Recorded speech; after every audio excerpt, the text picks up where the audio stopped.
It's 5:30 a.m.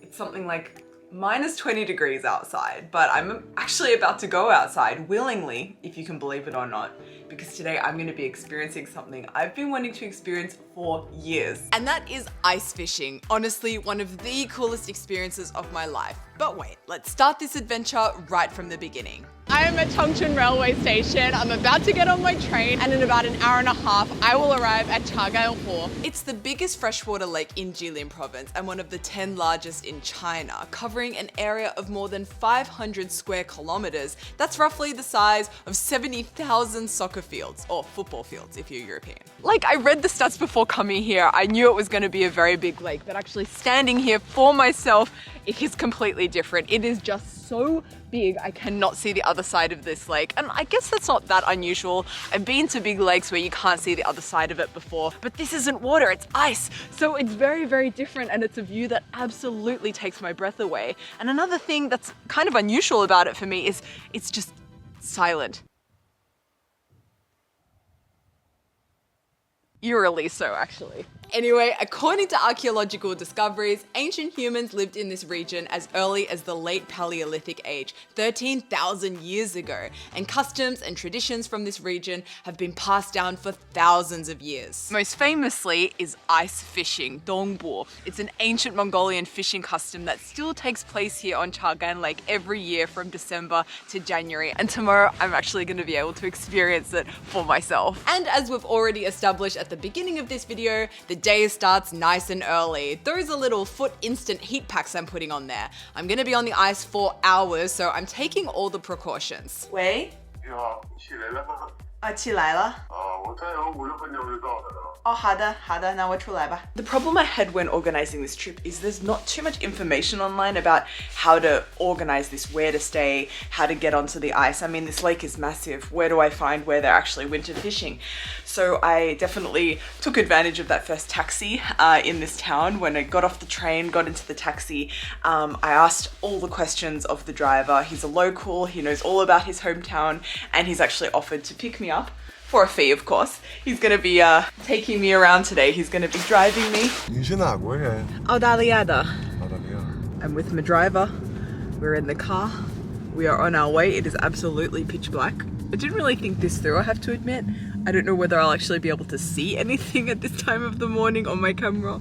会有很多旅客早上去看那个下网吗？不一定。不一定。我也头次这么早来。哦，是吗？ No. What I've discovered is there's actually 2 major sessions that is going to happen today. The first one is going out onto the frozen lake and putting the nets in the ice. The second session happens a bit later in the day, around 12, and that's when they actually take the nets out of the ice. I want to experience both. Apparently not so many tourists do. Not many go in the morning. I'm personally very excited about the fact that we're actually going to be driving the car onto the ice, because you saw yesterday just how big this lake actually is.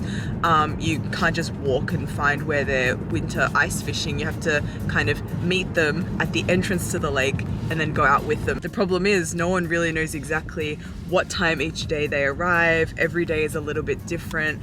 So we're just gonna hang out here and wait for them to come, I guess. Around 6:45 a.m, fishermen in their cars started to arrive. We then followed the leader towards today's fishing spot. But it wasn't just cars making their way towards this spot, but horses too. I've learned they aim to keep this process as close to the traditional way as possible. First step of the day is getting the net ready to put under the ice. This net here is absolutely massive. I've learned it's over 2 kilometers long. So what they're actually doing is they're gonna put the net down here at this spot, and they're actually gonna take the net up all the way over there. There's a spot in the distance. How this is actually achieved is a fascinating process. First up, a series of holes are drilled into the ice. The ice here is roughly 1.5 meters thick.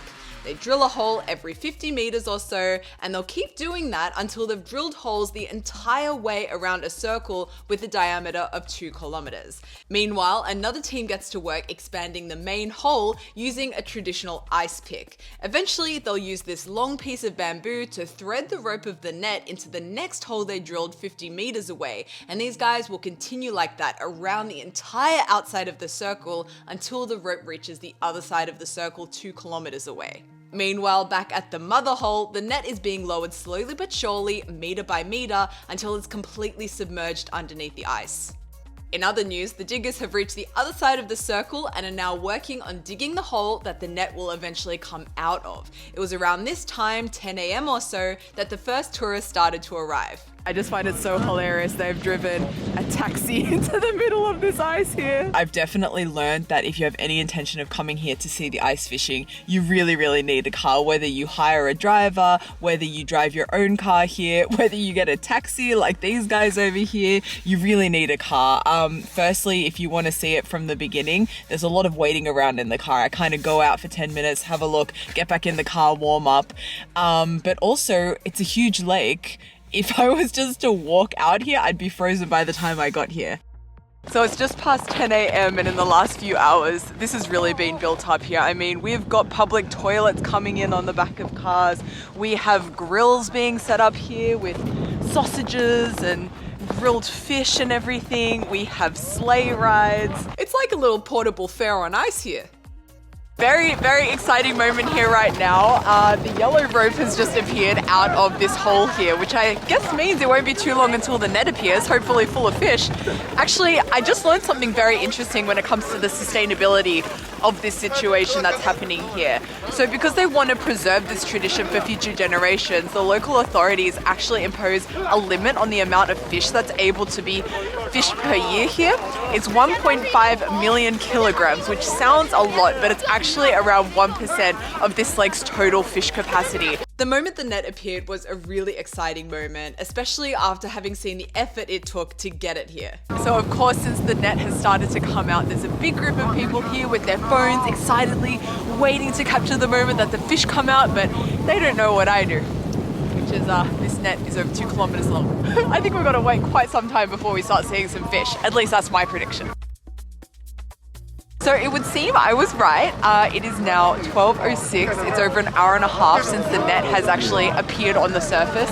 And it's only now that we're starting to see some small fish actually come through the net. And I've learned there's actually a huge variety of fish you can find here at Chagan Lake. 这里会有什么样的鱼？汤头、草鱼、鲤鱼、鲫鱼、鲶鱼、嘎牙鱼、青根鱼、鸡狗鱼、修理湖虾、银鱼、边花鱼、澳花鱼、杆条鱼，这种常规性的鱼的话，还是一直在出的。 So now that the fish have started to come out, this net is acting like a massive fish conveyor belt, and people are just picking out fish as they please. At first I thought, oh, there must be, employees of this fishing company, taking out the fish to sell to the public later. But it turns out that's not the case. Anyone that comes here, including myself, can pick out fish as we please. All you have to do is pay for it. There's actually a white van over there. You can take your fish, it gets weighed, and you pay accordingly. I am at the payment van in question, and you can see we have a list of the names of the fish that you can catch in this lake here, and its corresponding prices. 有一个最受欢迎的吗？还是最好吃的吗？我们的主产量是胖头鱼，所以胖头鱼的话可以算得上是最受欢迎的。鱼头比较大，肉比较肥美，而且刺会比较少。 And I know what you're thinking, where is this fat-headed fish in question? These fish are all tiny. Well, you've got to wait until the last 100 meters or so of the net until the big boys start to arrive. There are just some absolutely massive fish here. I mean, some fish that look like they're bigger than me. This is the Chagan Lake specialty, pengtou yu. It's got a big head, big fat head, that's how it gets its name. And there are just hundreds, thousands of them here. And I've been told also that this is a bad fish day. There aren't so many fish here. Apparently there's usually more. And that's it. We've reached the end of the net. Time to get all the fish out. And oh my gosh, did you see that massive one there? The fishermen then pack up the net and get ready to do it all again tomorrow. I mean, respect. Without a doubt, it's the most interesting fish market I have ever been to. But of course, the day is not over yet. We've caught the fish, but now we have to eat the fish. And here in Chagan Lake, they're famous for something called a chuan yu yan, a fish feast, made with all different kinds of fish that you can find here in Chagan Lake, made in all different kinds of ways. So of course, I'm gonna go and eat that right now. So I'm gonna be eating my fish feast here. It's also where I ate yesterday, another of the famous dishes of the region, dun, made with all different kinds of fish found in Chagan Lake. I went in for a piece of fish and it just falls apart. It's been stewing in here. So I think I've covered it before on my channel, but this is a dun, literally an iron pot stew. It's very popular here in Dongbei in the northeast of China, and it's so popular because it's so damn cold here in winter. So it's really warming, and they have all different types. You can have it with chicken, you can have it with fish. Obviously here they do it with fish, and I'm about to try said fish. Oh man, so tender, man. I love an iron pot stew. It's just so hearty and warming. There's honestly nothing more warming.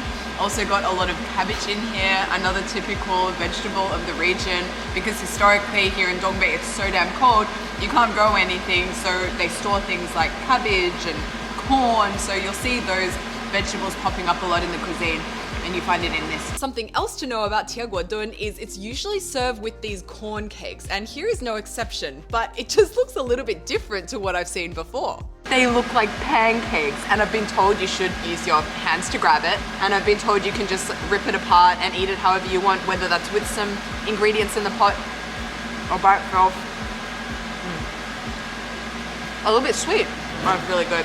But of course I want to dip that in.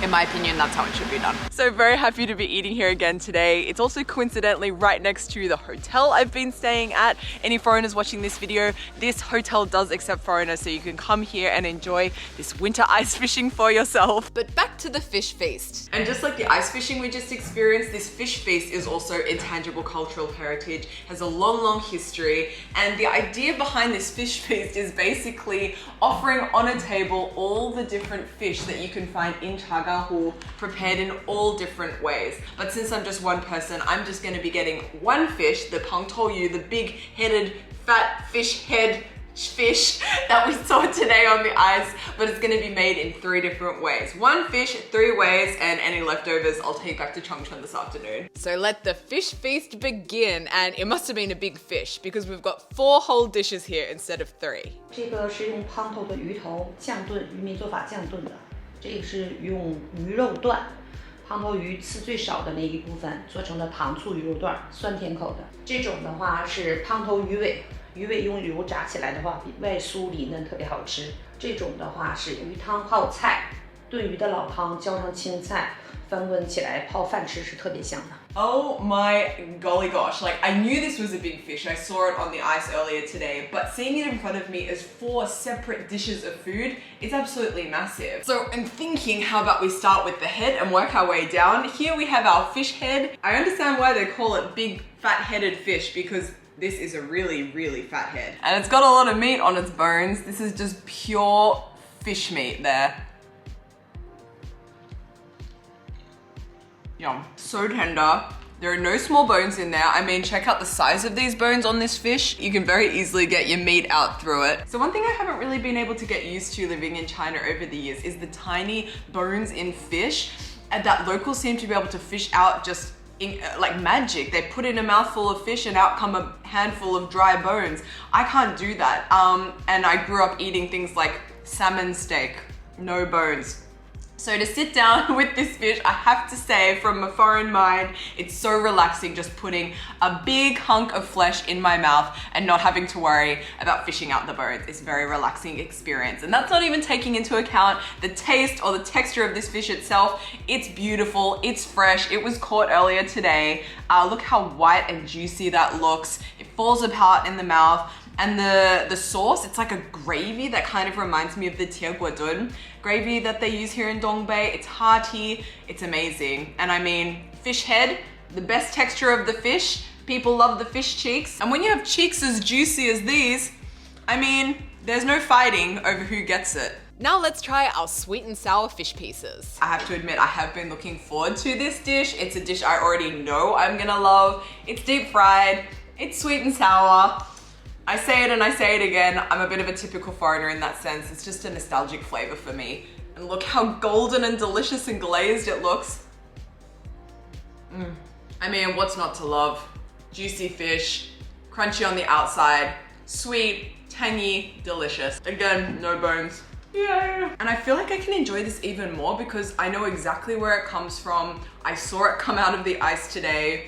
I know that the fishing process there is sustainable. So I feel like that also adds an extra layer of enjoyment to this. We have the tail here, which we'll leave for last.